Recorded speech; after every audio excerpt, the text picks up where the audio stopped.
सभी को नमस्कार। स्वागत है आपका संस्कृत क्लासेस बाय अल्लासी वदारा में। हमने हमारे संस्कृत के प्रथम पाठ सुभाषितानि के 4 पद्य पहली क्लास में पढ़े थे। शेष रहे 2 पद्यों को आज पढ़ते इस क्लास में। तो आइए मेरे साथ ध्यान से पढ़िए इन दोनों पद्यों को।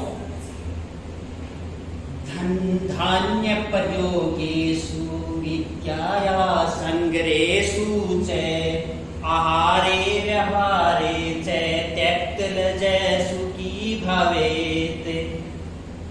श्लोक का सदैव से उच्चारण करने की कोशिश करनी है। 5 नंबर श्लोक क्या है देखिए। धन धान्य प्रयोगेषु पहले समझ लेते। धन और धान्य, धन यानी पैसा, वित्त धान्य यानी अनाज, धान्य यानी अनाज अन्न, प्रयोग से यानी प्रयोग करने पर या प्रयोग करने में। यहाँ पर देखिए सप्तमी विभक्ति है। कौन सी विभक्ति है? सप्तमी विभक्ति है, जिसका अर्थ हम में पे पर निकालेंगे, में पे या फिर पर निकालेंगे। तो धन और अनाज के प्रयोग में, के प्रयोग में, प्रयोग करने में। विद्यायाः संग्रहेषु च, और ज्ञान के संग्रहण करने में। च का अर्थ और होता है, च नहीं और बीच में ले लेंगे दोनों को। च और ज्ञान के संग्रहण करने में, यानी विद्या के संग्रहण करने में, इकट्ठा करने में। आहारे सप्तमी विभक्ति, व्यवहारे सप्तमी विभक्ति, दोनों में कौन सी विभक्ति आ रही है? सप्तमी विभक्ति, एक वचन आ रहा है। तो आहारे यानी भोजन, आहार यानी भोजन में। व्यवहारे, व्यवहारे यानी व्यवहार करने में, किसी से बातचीत करने में, जो भी व्यवहारे। त्यक्त लज्ज है, त्यक्त का मतलब छोड़ना, त्यक्त का मतलब है छोड़ना। लज्ज है, लज्ज का मतलब संकोच या शर्म। शर्मिले हम जो होते हैं ना, या फिर संकोच करते हैं, तो वो संकोच या शर्म, संकोच या शर्म को छोड़ने वाला। सुखी यानी सुखी भवेत् रहता है, होता है। अब पूरा एकदम सही तरह से समझिए। देखिए क्या कहा जा रहा है। कहा जा रहा है कि धन और अनाज के प्रयोग में और विद्या संग्रह में, भोजन में और व्यवहार में लज्जा त्यागने वाला, शर्म त्यागने वाला सदैव सुखी रहता है, सदैव सुखी होता है। भवेत् वैसे होना चाहिए अर्थ निकलता है, सदैव सुखी होता है। तो इसका अर्थ एक बार और निकालने की कोशिश कर लेना। यानी पैसा और अनाज के प्रयोग में, विद्या के संग्रह में, भोजन में और व्यवहार में लज्जा त्यागने वाला सुखी होता है। इधर शब्दार्थ दिए हुए लिखने, आपको देखने के लिए। अब देखिए ये अगर हमारे समझ में आया या नहीं आया देखते हैं प्रश्न। कीदृश है, कीदृश का अर्थ होता है कैसा।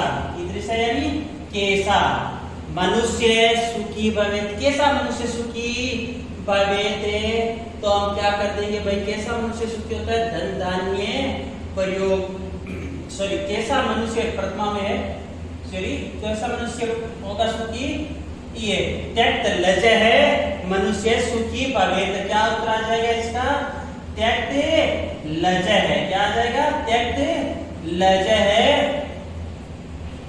हाँ आगे विद्यायाः संग्रह कै सुखी भवेत्। धन-धान्य प्रयोग वाली बात आई, विद्या के संग्रह की बात आई। विद्या के संग्रह में कौन सुखी होता है भाई? यही उत्तर आ जाएगा वापिस, त्यक्त लज्ज है। इसका उत्तर क्या हो जाएगा? त्यक्त लज्ज है, यानी शर्म या संकोच को त्यागने वाला, छोड़ने वाला। मान लीजिए आप कहीं जाते हो, 3 बजे में, आप सुबह से आपने खाना नहीं खाया है, सामने वाला आपसे पूछता है कि खाना खा लीजिए, और आप शर्म व संकोच बस कहते हो नहीं खाएंगे, और पेट के अंदर वो बिलाव घर घर घर की आवाज करते रहते हैं। तो ऐसा अगर आप वो संकोच या लज्जा त्याग देते और हमारे शरीर को भोजन मिल जाता है, तो हम उसी वक्त सुखी हो जाते हैं। तो इन चीजों में कभी भी हमें संकोच नहीं करना चाहिए, शर्म नहीं करनी चाहिए। आहारे यानी भोजन में, व्यवहारे यानी व्यवहार में, त्यक्त लज्जय किम लभते, लभते यानी प्राप्त करता है, लभते यानी प्राप्त करता है। क्या प्राप्त करता है भाई? तो देखिए किम, किम का प्रश्न है मैं के अंदर, यहाँ पर सुखी है, यहाँ पर क्या कर देंगे अपन है सुखम, क्या हो जाएगा सुखम, ऐसा लिख दो सुखम। उत्तर क्या हो जाएगा? आहारे व्यवहारे त्यक्त लज्जय सुखम लभते। हाँ, दूसरा श्लोक देख लेते हैं। ये शब्दार्थ अच्छी तरह याद करने पढ़ने हैं, श्लोकों को दोबारा पढ़ोगे अच्छी तरह याद हो जाने चाहिए।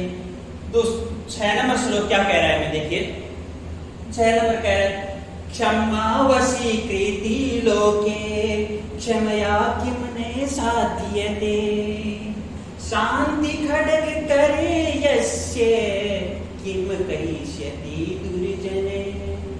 बहुत ही सुंदर श्लोक है, बहुत ही सुंदर श्लोक है। और ये श्लोक के अंदर जो आपको निर्देश दिया जा रहा है, बताया जा रहा है, वो सदैव के लिए आपको धारण भी करना है। देखिए क्या कहा जा रहा है, लोके सप्तमी विभक्ति आगे, लोके यानी संसार में, लोके यानी संसार में, संसार में क्षमा सबसे बड़ा वशीकरण होता है। देखिए आया ना, क्षमा वशीकृति लोके, संसार में क्षमा सबसे बड़ा वशीकरण है। अर्थात हम क्षमा के द्वारा किसी को भी वश में कर सकते हैं। मान लीजिए किसी ने आपके एक थप्पड़ लगा दिया और तुरंत कहता है माफी चाहता हूं गलती से, तभी आप अगर पुनः थप्पड़ लगाओगे तो आप क्षमा नहीं कर पाओगे। और उसी वक्त आपने अगर क्षमा कर दिया तो वो सोचे, वो आपसे विशेष रूप से प्रभावित हो जाएगा और सदैव के लिए आपके साथ उसका रवैया है वो सहयोगात्मक बन जाएगा। यही बात है। क्षमया किमने साध्यते, तृतीय विभक्ति आ गई है के द्वारा, तृतीय विभक्ति के अर्थ का नाम के द्वारा, कर्ण कारक हो गया। यानी क्षमा के द्वारा क्या नहीं सिद्ध किया जा सकता, किम यानी क्या नहीं, साध्यते यानी सिद्ध किया जा सकता। क्षमा के द्वारा ऐसा क्या है जो सिद्ध नहीं किया जा सकता, अर्थात क्षमा से हम सब कुछ प्राप्त कर सकते हैं। आगे क्या कहा है, यस्य यानी जिसके, यस्य यानी जिसके, करे, करे यानी हाथ में, करे यानी हाथ में, सप्तमी विभक्ति एक वचन है, जिसके हाथ में खड्ग, खड्ग का अर्थ होता है तलवार, खड्ग का क्या होता है तलवार, शांति रूपी तलवार है। जिसके हाथ में शांति रूपी तलवार है, जिसके हाथ में शांति रूपी तलवार है, किम करिष्यति दुर्जने, यानी यहाँ पर एक शब्द जोड़ लेंगे उसका, दुर्जन यानी बुरे व्यक्ति, बुरे लोग, किम यानी क्या, करिष्यति यानी कर सकते हैं। जिसके हाथ में शांति रूपी तलवार है उसका बुरे व्यक्ति क्या करे सकते हैं। एक बार पुनः देख लीजिए, कहा गया है संसार में क्षमा सबसे बड़ा वशीकरण है। क्षमा के द्वारा क्या नहीं सिद्ध किया जा सकता, जिसके हाथ में शांति रूपी तलवार है उसका पूरे व्यक्ति क्या कर सकते हैं। अब प्रश्न देख लेते हैं, कया सर्वं साध्यते, कया तृतीया विभक्ति में आया, तृतीया का ये शब्द रहा हमारा क्षमया, तृतीया का क्षमया है तो उत्तर क्या हो जाएगा क्षमया, क्या हो जाएगा क्षमया सर्वम साध्यते, क्षमया सर्वम साध्यते। दूसरा है दुर्जन है कस्यम अहितम न करोति, बुरे व्यक्ति किसका अहित नहीं कर सकते, बुरे व्यक्ति किसका अहित नहीं कर सकते। वही इसमें से खोजिए, यानी शांत से, जो शांत है उसका क्या आ जाएगा शांतस्य अहितम न करोति, शांति खड्गस्य कहितम न करोति, शांति रूपी तलवार जिसके हाथ में है उसका कौन अहित बुरा नहीं कर सकता। कह यानी कवन, कह का अर्थ हो गया कवन, तो क्या आ जाएगा दुर्जन है, क्या उत्तर हो जाएगा इसका बुरे जन है। शाबाश, शब्दार्थ आप देखोगे। अब एक बात आइए विशेष, विशेष पर हम थोड़ी सी चर्चा करते हैं। लट लकार कौन से काल में प्रयोग में दिया जाता है, वर्तमान काल में। संस्कृत में लकारों की संख्या कितनी होती है 10, हम प्राय करके 5 लेते हैं। धातु, धातु किसको कहते हैं? क्रिया को। धातु किसको कहते हैं? धातु अर्थात जिसको आप हिंदी में क्रिया कहते हो वही। अब क्री धातु का रूप क्यों याद करें? यहाँ पर शब्द आया है क्रिष्यति। कौन सा शब्द आया है? क्रिष्यति शब्द आया है। तो इसी क्रियसिद्धि शब्द है वो कौन से लकार का है, यही प्रश्न पूछा जा सकता है। तो क्रीस धातु का एक तो लट लकार और एक यहाँ पर दिया जा रहा है लिट लकार। ये कौन सा लकार आ रहा है आपके सामने? लिट लकार, जो भविष्य काल में लगता है। लिट लकार कौन से काल में लगता है? भविष्य काल में। लिट लकार कौन से में? भविष्य काल में। तो ये दोनों रूप आपको अपनी अभ्यास पुस्तिका में लिखने और याद करने हैं। प्रथम पुरुष में जैसे क्री धातु का क्या बनता है? करोति कुर्वन्ति, करोसि कुरुत, करोमि कुर्वः कुर्मः। इसी प्रकार देखो क्रिष्यति, क्रिष्यते, क्रिष्यन्ति।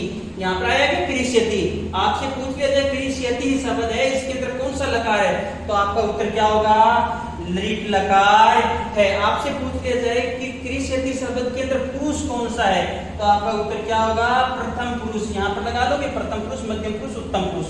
एक वचन, द्विवचन और बहुवचन।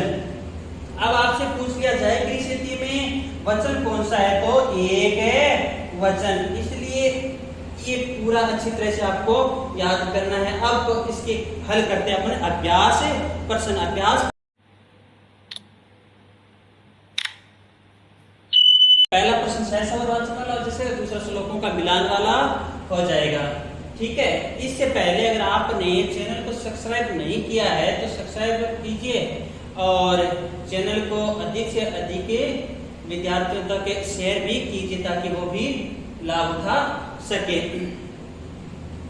हाँ, एक पद उत्तर है, एक पद में आपको उत्तर देना है। प्रश्न पहला आ रहा है हमारा कि पृथ्व्याम कति रत्नानि, सप्तमी विद्या की पृथ्वी पर कितने रत्न है? पहले श्लोक में हमने पढ़ा था पृथ्वी पर कितने रत्न है?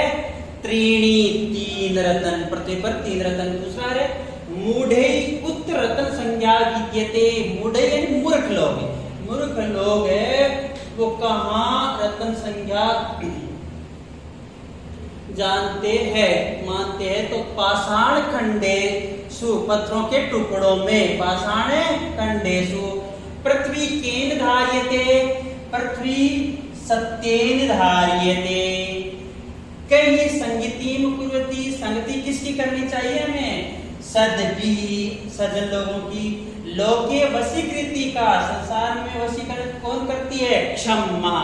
लोके वशीकृति क्षमा। प्रश्न संख्या 2 है रेखांकित पदानि अधिकृत्य प्रश्न निर्माणम कुरुते।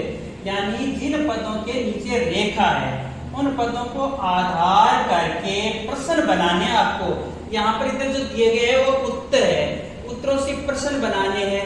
तो आपको मैं जैसे कल पढ़ाने वाला हूँ किम शब्द का रूप। किम शब्द के रूप से अधिकतर प्रश्न निर्माण हो जाते हैं। देखिए सत्येन वाति वायु, सत्येन में तृतीया विभक्ति है। किम शब्द में तृतीया के अंदर क्या बनता है? केन बनता है। तो प्रश्न बनाएंगे तो किसके द्वारा? केन वाति वायु। इधर देखिए पूर्ण विराम है, जबकि प्रश्न बना रहे हैं प्रश्नवाचक चिन्ह लगेगा। प्रश्न में कौन सा चिन्ह लगने वाला है? प्रश्नवाचक चिन्ह लगाना है। केन वाति वायु। इसी प्रकार सद भी एव सह आसित, सद भी एव सह आसित। तो यहाँ पर तृतीय बहुवचन में क्या बन जाएगा? कहीं, कहीं एव सह आसित, कहीं एव सह आसित। प्रश्नवाचक चिन्ह।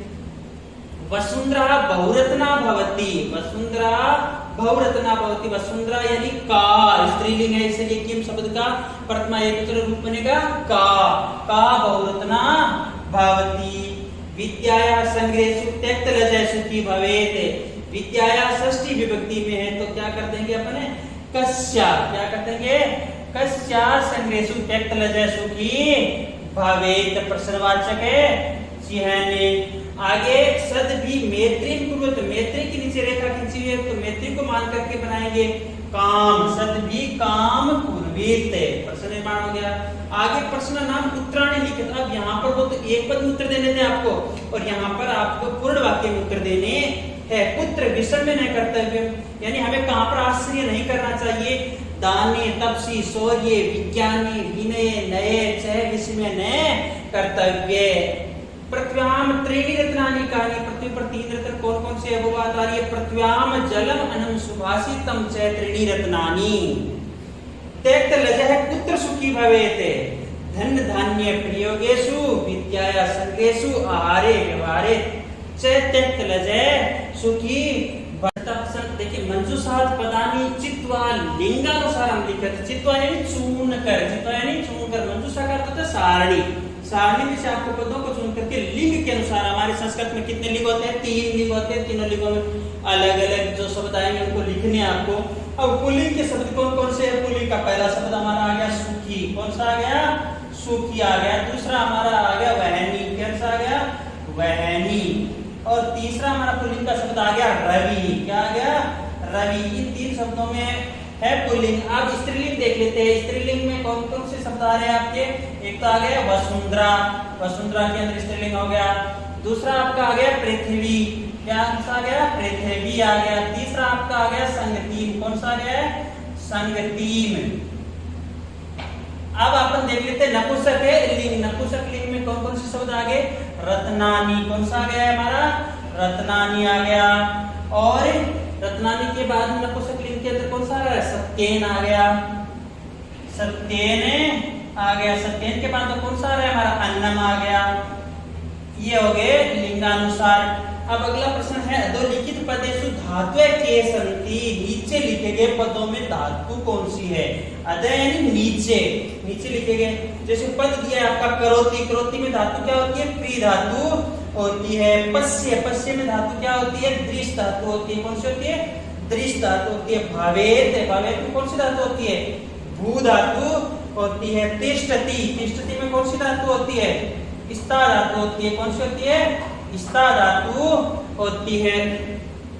अब हम पढ़ेंगे अगला पाठ, दूसरा पाठ है वो पढ़ेंगे। इस पाठ को आप अच्छी तरह याद कर लेना। और अगर हमारे चैनल को सब्सक्राइब नहीं किया है तो सब्सक्राइब करना और अन्य विद्यार्थियों तक पहुंचाना भी। धन्यवाद।